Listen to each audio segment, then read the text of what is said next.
Shalom, shalom, shalom. Est-ce que tu es là? Amen. Est-ce que quelqu'un est dans la maison de son Père?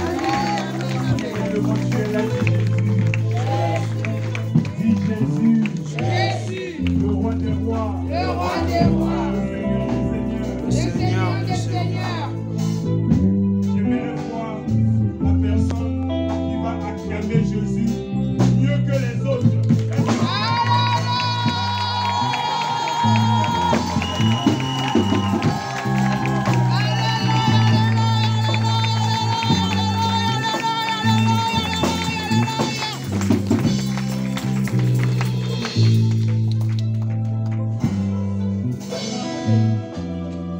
Ma prière aujourd'hui, je disais que ma prière aujourd'hui est que le Seigneur dispose ton cœur afin que tu puisses écouter cette parole de prophétie. La prophétie est pour toi. Amen. J'appelle nos 5 Christians pour la parole de Dieu.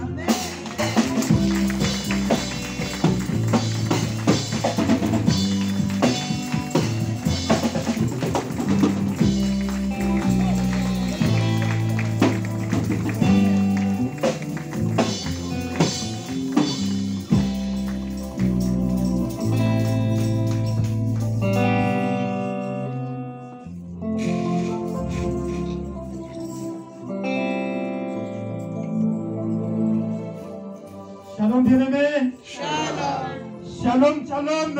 Shalom. Est-ce que vous êtes là ce matin? Amen. C'est comme si ce frère...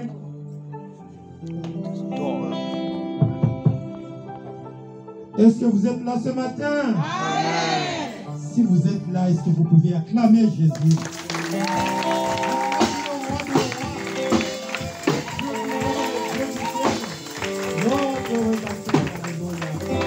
Alléluia. Nous allons, avec le temps qui nous est imparti, nous n'allons pas vraiment aller comme le Seigneur. Il a des choses, il fait chaque chose selon sa volonté. Il a voulu que nous puissions plus le louer ce matin. Et dans sa parole de ce matin, nous allons faire la synthèse de ce que nous allions dire ce matin. Et avant cette parole, nous allons la bénir et la laisser entre les mains de notre Dieu. Papa, nous te rendons grâce parce que tu es le Dieu d'amour et Dieu de bonté. Toi qui vis éternellement et toi qui nous dis que l'homme ne vivra pas seulement de pain, mais l'homme vivra de toute parole qui sort de ta bouche, notre Père. Tu es le Dieu qui nous aime. Tu es le Dieu qui veut notre éducation. Tu es le Dieu qui veut nous amener à la hauteur. Tu es le Dieu qui veut nous faire comprendre ce que tu es et ce que nous devons être pour être ces enfants bien-aimés de toi, notre Dieu. Laisse que cette parole touche une âme ce matin. Laisse que cette parole, Seigneur, réconforte une âme. Laisse que cette parole, Seigneur, guérisse une âme. Pour que la gloire de ton nom se manifeste au sein de ton peuple. Toi qui es l'alpha, l'oméga, que le nom de Jésus soit loué ce matin. Nous t'avons ici prié, nous te disons, merci Seigneur Jésus. Amen. Je vous en prie, de vous asseoir, la chorale de prendre place. Oui, bien-aimés, nous allons aller vite à la besogne, vu le temps. Et notre parole de ce matin, le Seigneur a voulu que nous puissions partager la parole qu'il nous a donnée ce matin, c'est le mystère de la promesse de Dieu. C'est ça le thème que le Seigneur nous a donné pour que nous puissions partager avec l'Église pour comprendre ce que Dieu, pour comprendre ce que Dieu veut de toi, pour comprendre ce que nous devrons être et ce que cache la parole de Dieu au travers de ce thème. Bien aimé, quand nous voyons aujourd'hui le monde, comme la servante de Dieu a dit, nous voyons la guerre en Ukraine, nous voyons la guerre au Moyen-Orient, nous voyons la guerre RDC, d'autres.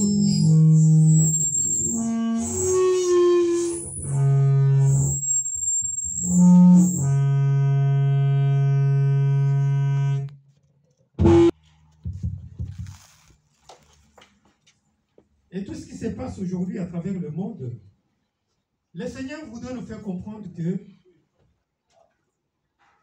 les temps que nous traversons ne sont pas des temps meilleurs pour nous étant chrétiens.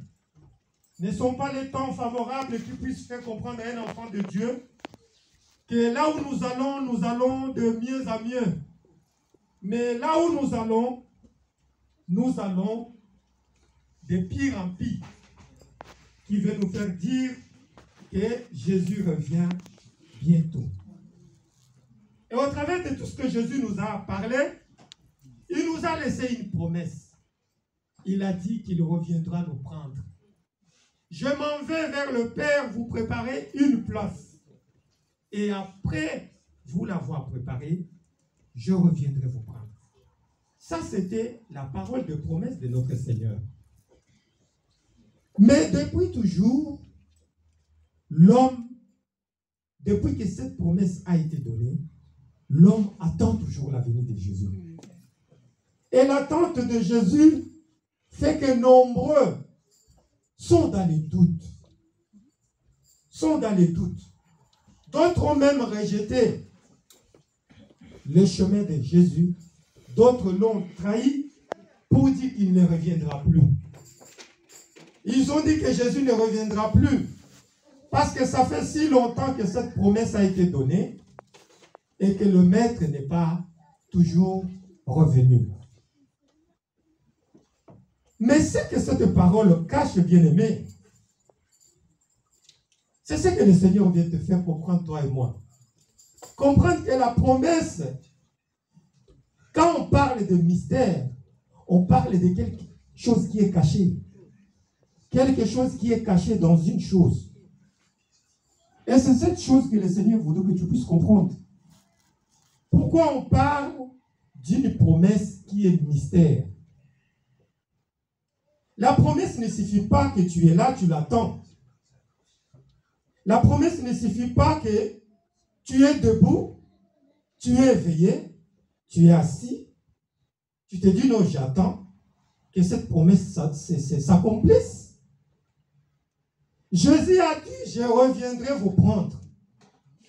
Mais quelles sont les dispositions auxquelles Christ a fait que toi et moi puissions préparer pour être pris par Christ?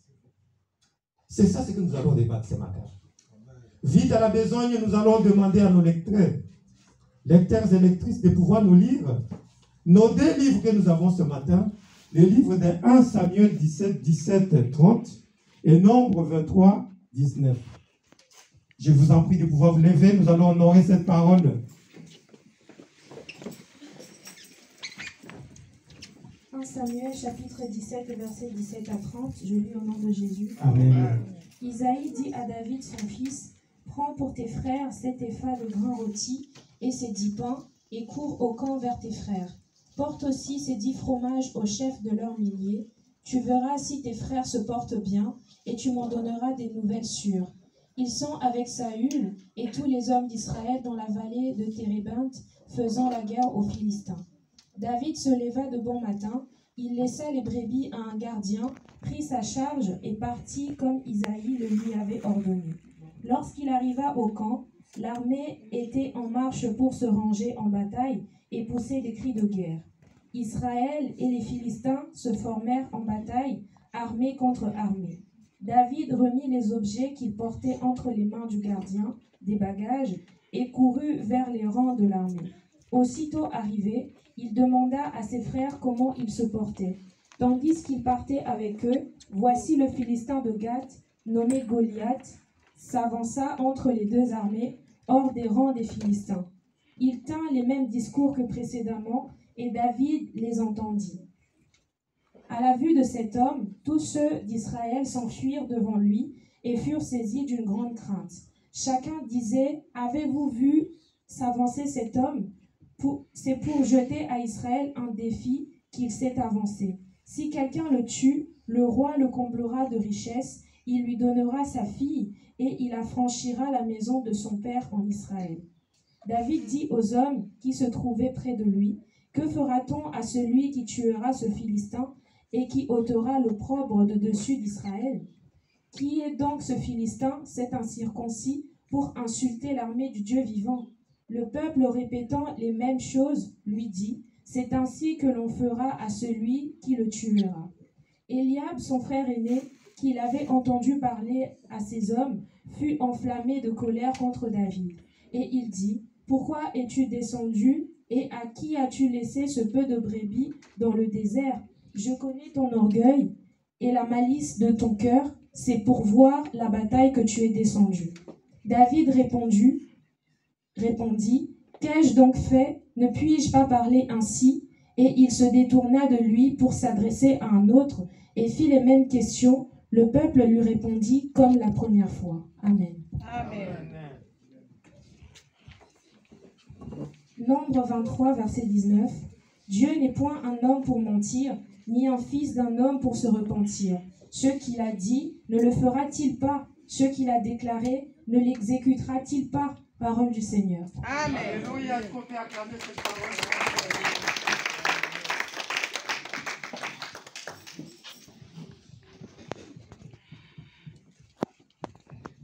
Quelle sorte de perturbation nous avons ce matin? Ok, bien aimé, la parole est claire. L'exemple dont je venais de parler tout à l'heure, bien aimé, c'est l'exemple de Jésus. Mais cet exemple de Jésus, nous allons bien la comprendre dans cette histoire de David. Bien aimé, nous voyons David, un jeune garçon choisi par l'Éternel pour devenir roi en Israël. Un jeune de 15 ans, 17 ans, que Dieu avait apaisanti ses yeux pour voir que c'est celui-ci qui sera roi en Israël. Bien aimé, David était dans une famille de 8 enfants. Il était le dernier. Mais la façon dont cet enfant a été traité dans cette famille, où il était le dernier, c'était un enfant maltraité. Un enfant moins important dans une famille. Un enfant qui était mis à l'écart à part ses parents, ses frères. Il était considéré comme étant quelqu'un qui devait toujours être en brousse pour garder les bêtes de la famille. Isolé dans la brousse. C'était comme un esclave d'une famille pour pouvoir garder les bêtes de la famille. Cet enfant a subi des choses qu'il ne fallait pas. Mais c'était toujours sous ces mêmes enfants que les yeux de Dieu s'étaient apaisantis pour préparer la destinée d'Israël, bien-aimé. David, comme nous venons de le lire, c'est un enfant qui a passé du temps dans la brousse. Il a fait des exploits dans cette brousse où il était abandonné. Et les exploits qu'il a passés, il ne les a pas passés tout seul. Il les a passés avec Dieu. Dieu était à ses côtés. Mais cet enfant, avant, toujours dans cette brousse, la promesse a été donnée à lui. Et Dieu a envoyé un prophète, le prophète Samuel, pour aller dans cette famille, lui mettre l'huile d'onction sur la tête, comme étant futur roi d'Israël. Samuel arrive dans cette famille. Nous connaissons comment ça s'était passé. Et comment même les prophètes s'étaient trompés de celui qui devait oindre. Parce que le prophète regardait sur les profils corporels. Il regardait sur le physique au lieu de regarder sur le quoi? Regarder sur le cœur. Mais comme il était avec Dieu, Dieu a pu aider Samuel à ne pas se tromper. Parce que Dieu voulait que sa promesse se réalise sous cet enfant-là. Et c'est comme ça qu'il a été oint. Mais David a été oint, bien-aimé. Après qu'il ait reçu l'onction royale, le prophète de Dieu est parti. Il l'a laissé dans sa famille. Ce n'est pas qu'il devait être oint et directement accéder au trône. Mais c'était quelqu'un qui était juste préparé. Il a été oint et il devait attendre le temps convenu par Dieu notre Père.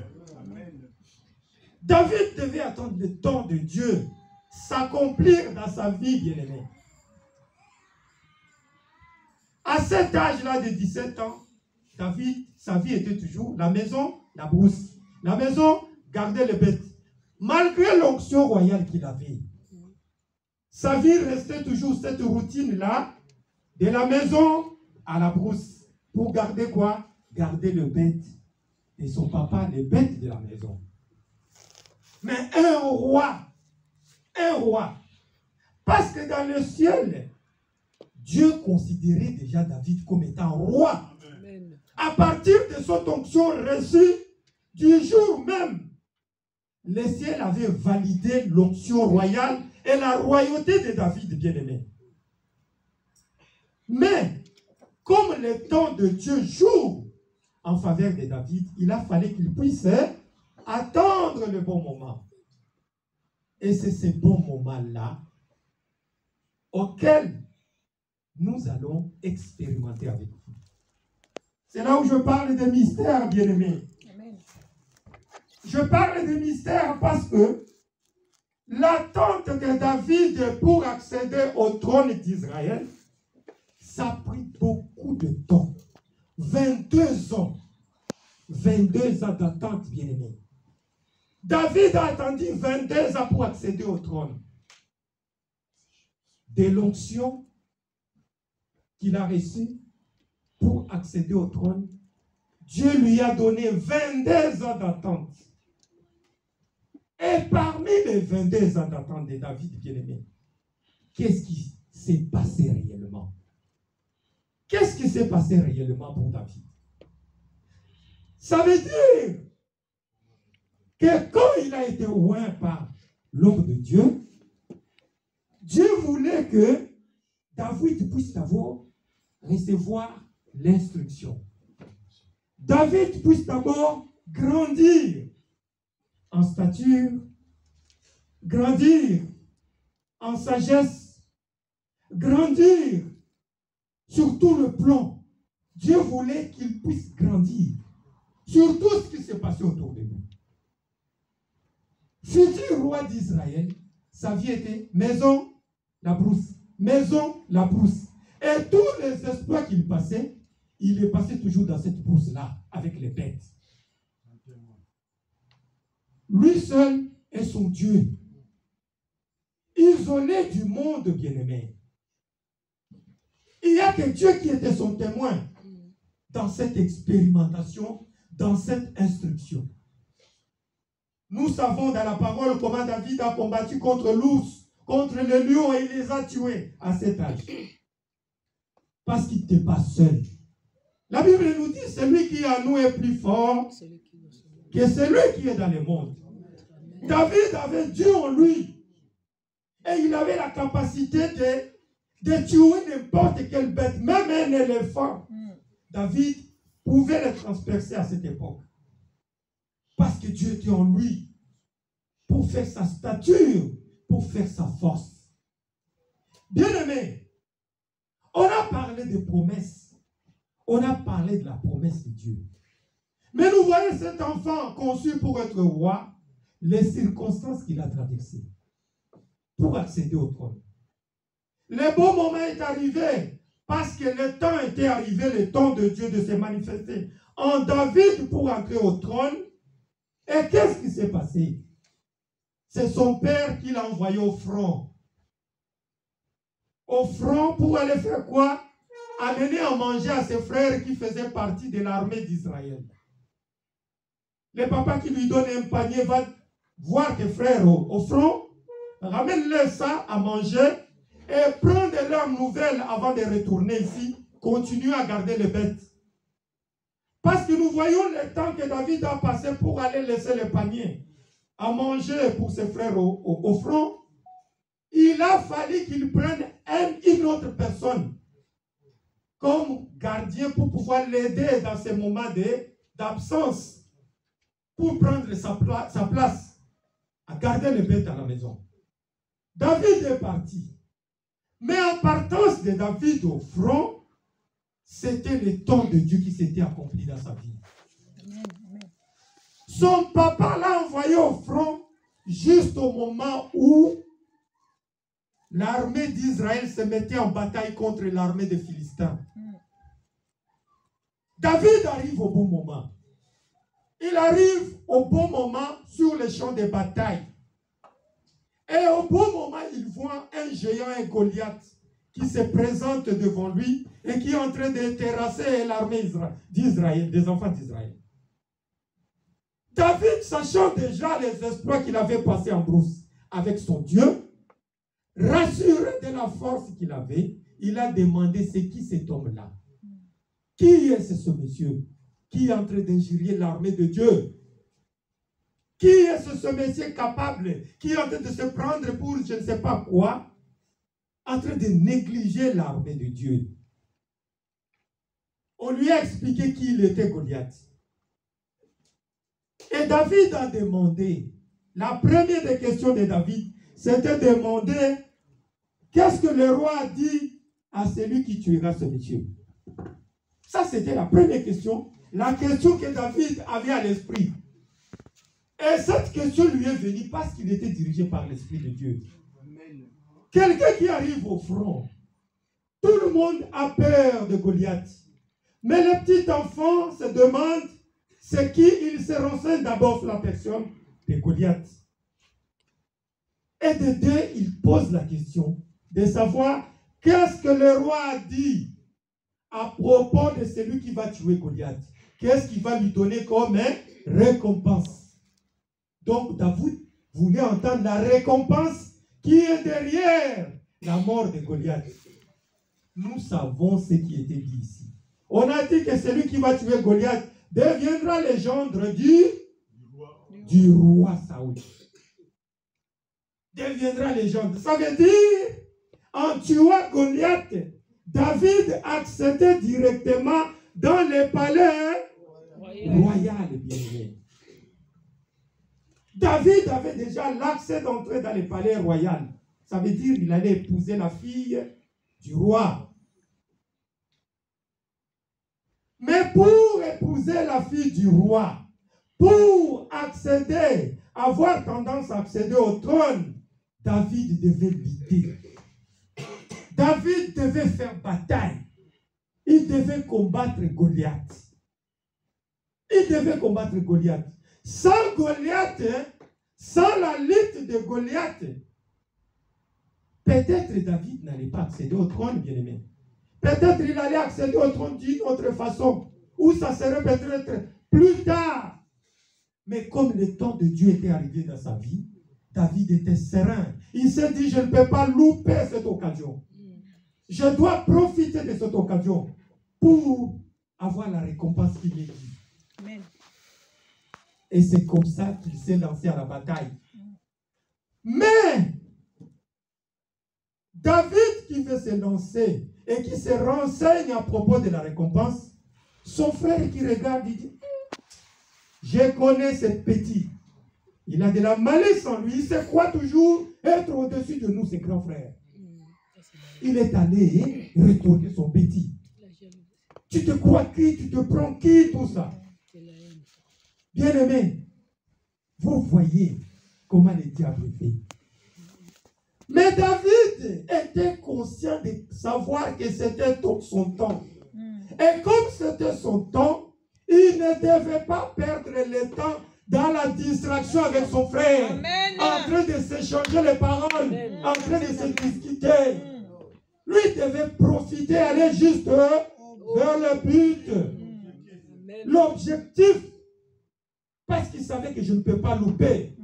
Mais l'diable que je vois ici, c'est un diable, c'est un démon qui veut m'empêcher d'accéder à ma bénédiction. David n'a pas ouvert la bouche, il a entendu, il a juste... C'était comme de l'eau qui coulait sous les dos du canard, bien-aimé. David s'est renseigné jusqu'à ce que la nouvelle est partie vers le roi, qu'il y a un petit qui veut combattre les Israélites. Le roi a compris, a su. Et le roi est venu. David a commencé à parler de ses exploits de la brousse. Moi, étant petit, expliqué au roi, j'ai combattu l'ours, j'ai combattu le lion. Je sais que c'est Goliath, c'est un moins que l'ours que j'ai tué. Avec Dieu, je sais que je vais le mettre en miettes. Parce qu'il y a quelqu'un de plus fort à moi. que c'est Goliath que vous voyez.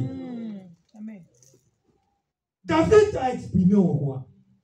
Bien-aimé, nous connaissons la suite de comment David a tué Goliath. Nous connaissons la suite. Nous connaissons la suite et de comment la promesse qui était donnée, comment il est entré dans le palais, et du palais, il a fallu encore qu'il attende.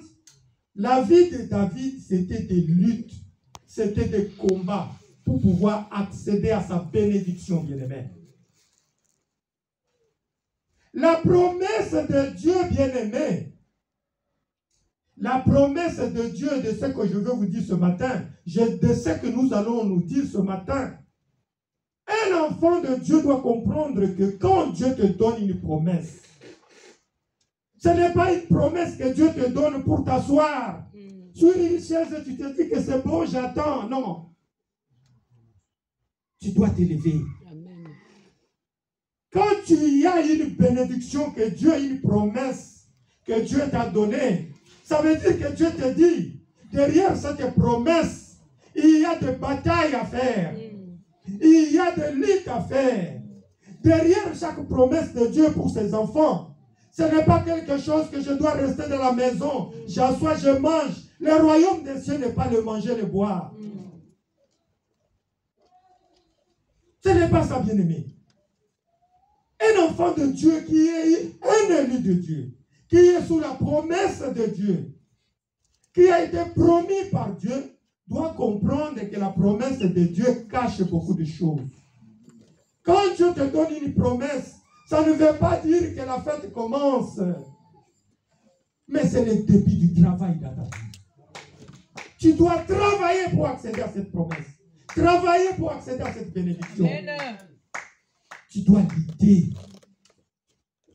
Parce que la promesse de Dieu est accompagnée de luttes multiples à faire. Tu dois combattre les Goliaths de ta vie. Dans cette promesse pour accéder à cette bénédiction, bien-aimée. David a subi l'humiliation pour accéder au trône d'Israël. Il a été humilié par les membres de sa famille, par son père, sa mère et ses frères. Humilié. Un enfant moins dans une famille. Humilié. La promesse de Dieu cache l'humiliation. Tu subiras l'humiliation. Les gens te verront un moins que rien. Les gens te verront un moins que rien pour accéder à la bénédiction, pour accéder à cette promesse de Dieu. Tu seras abandonné par les gens. Tu auras le rejet de la vie. Les gens vont te rejeter. Amen. C'est la vérité. Tu seras rejeté parce que tu as une promesse de Dieu dans ta vie. Amen. Le monde va te rejeter. Tu seras un moins que rien.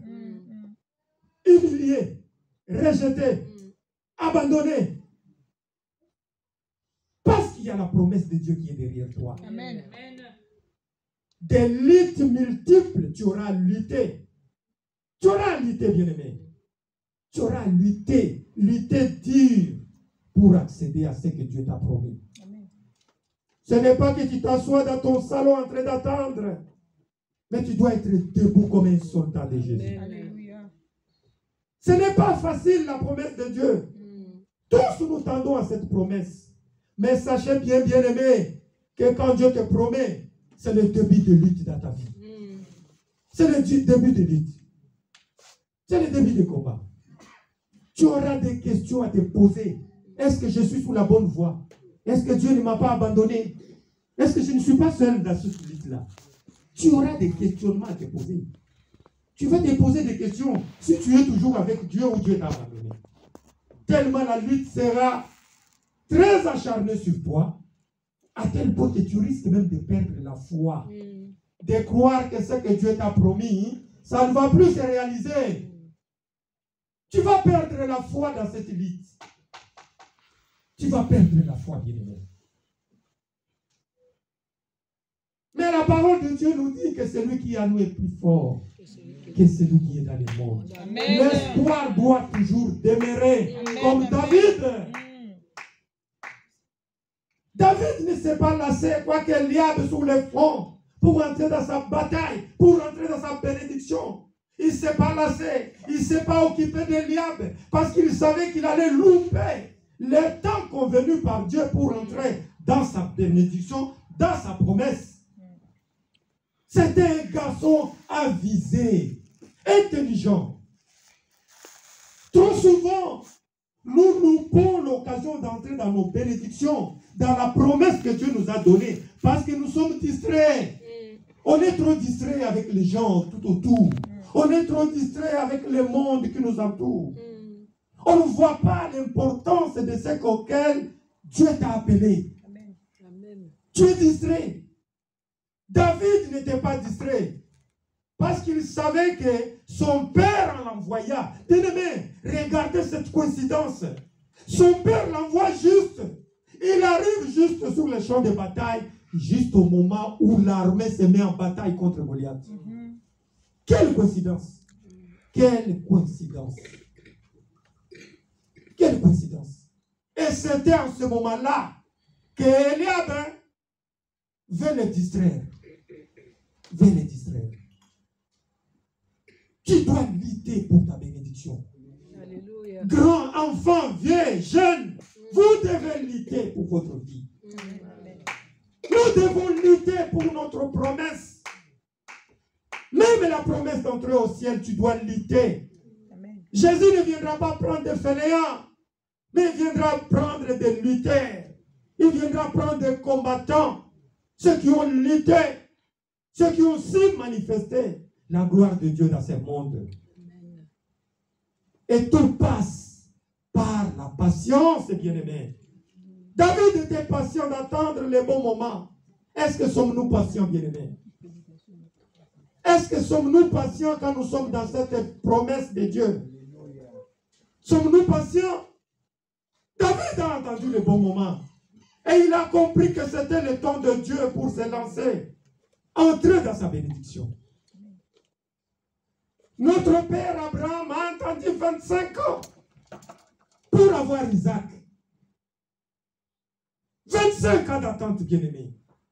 Toi, tu n'as qu'encore 5 mois, tu n'as encore qu'une année. Tu n'as que 3 ans. Mais tu es déjà lassé, fatigué. Mais Abraham a attendu 25 ans pour avoir Isaac. Mais ce qu'Abraham a subi, bien-aimé, nous connaissons l'histoire d'Abraham. Comment cet homme, pour devenir ami de Dieu, qu'est-ce qu'il a pu subir, bien-aimé? Les hauts et les bas étaient à son rendez-vous tous les jours. Jusque même a été trompé par sa femme pour aller prendre la servante. En fait d'avoir toujours cet enfant qu'il attendait, bien-aimé. Il n'est pas tard dans ta vie, bien-aimé. Attends le temps de Dieu. Sois fort. Relève les défis pour accéder à la bénédiction de Dieu dans ta vie. Alléluia. Il y a la promesse, oui. Mais Dieu te dit qu'il n'est pas un homme pour te mentir, ni un fils de l'homme pour se repentir de ce qu'il a dit pour toi. Alléluia. Dieu ne peut pas se repentir, bien-aimé. Le oui de Dieu reste oui, le non de Dieu reste non. Alléluia. Une fois qu'il a dit, c'est fini. Amen. Ça va se réaliser. Amen. Reste à ton poste comme Habakkuk. Alléluia. Reste à ton poste. Attends là, cette promesse, elle va se réaliser. Amen. Dieu n'est pas un homme, il ne mentira pas. Et ce n'est pas à toi qu'il va commencer. Ce n'est pas à toi qu'il va commencer, bien-aimé. Mais sache que tu dois lutter. Tu dois être un homme de prière, une femme de prière. Alléluia. Tu dois prier, tu dois jeûner. Tu dois déplacer les montagnes par ta prière. Pour ta famille, pour tes enfants. Tu dois être forte. Tu dois prier pour tes études. Tu dois prier pour ton mariage. Amen. Tout doit être question de lutte dans ta vie, bien-aimée. Rien n'est hasard dans la vie d'un élu de Dieu. Alléluia. Tout est fait par lutte. Mm. Lutte pour ta vie comme David. Anne a lutté pour avoir Samuel. Elle a pleuré, elle a subi l'humiliation. Elle a subi l'humiliation. Elle était dans le temple en train de pleurer, prier. Même l'homme de Dieu l'a considérée comme une folle. Parce qu'elle priait, parce qu'elle tenait à ce qu'elle puisse obtenir ce qu'elle cherche. Elle ne se lassait pas dans la prière. Anne a su aller jusqu'au bout. Et elle a eu la récompense de Samuel qu'elle attendait comme enfant. Tu dois lutter. Tu dois lutter. Tu dois lutter, ne te lasse pas, enfant de Dieu. Tu dois te lever dans la prière. Invoque Dieu de ta vie. Celui qui t'a donné la promesse est plus grand que cette promesse. Qu'est-ce que cette promesse? Tous qui ont reçu les promesses de Dieu sont toujours combattus, bien-aimés. Amen. Sont toujours combattus. Amen. Et tu ne dois pas te laisser aller dans la distraction. Tu dois ouvrir les yeux. Vise l'objectif. Vise l'objectif. Car Dieu est avec toi. Amen. Il n'a pas su abandonner David. Pendant 22 ans, cet enfant, pauvre et malheureux, jusqu'à accéder au trône. Nous avons tant d'exemples dans cette parole, bien-aimée. Nous voyons l'exemple de Joseph, cet enfant vendu par ses frères, qui se retrouve dans une citerne de 30 mètres, jeté par ses propres frères. Mais vendu pour aller en Égypte. Mais c'est un enfant de promesse. Nous connaissons l'histoire de Joseph. Comment il a su sauver ses propres frères. C'est là qu'il avait vendu, bien-aimé. C'est là qu'il avait vendu. La promesse n'exclut pas la souffrance dans ta vie. La promesse n'exclut pas les rejets, l'humiliation. La promesse n'exclut pas les moqueries dans ta vie. La promesse n'exclut pas le manque. Tu dois manquer parce que tu es un enfant de promesse. Amen. Tu dois manquer. Tu dois arriver à manquer ce que tu cherches. Et à te poser des questions. Arriver à te poser des questions. Est-ce que je marche avec Dieu ou je suis tout seul sur la route? Quand tu arrives à ce point-là, c'est à ce moment-là il faut comprendre qu'il y a Dieu en toi. Amen. Et qu'il ne faut jamais te décourager. Ne baisse pas dans la foi. La foi doit être la force pour toi. Amen. La foi déplace les montagnes. David avait la foi de croire que le Dieu qui l'a aidé à lutter contre l'ours et les lions, c'est ce Dieu-là qui va le faire accéder au trône. Amen. Goliath, David voyait Goliath comme étant un lion, comme étant un ours. Il a vu qu'il pouvait tuer Goliath comme un petit. Croyons à notre promesse, bien-aimés. Moi, je peux vous donner un petit exemple malgré le temps qui va. Bien-aimés, c'est en arrivant dans ce pays.